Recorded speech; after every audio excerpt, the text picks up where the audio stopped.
கண்களின் தண்டனை காட்சி வழி, காட்சியின் தண்டனை காதல் வழி.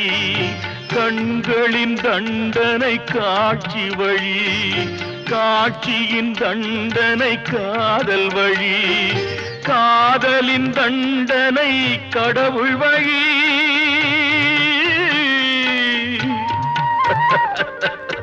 காதலின் தண்டனை கடவுள் வழி. கடவுளை தண்டிக்க என்ன வழி?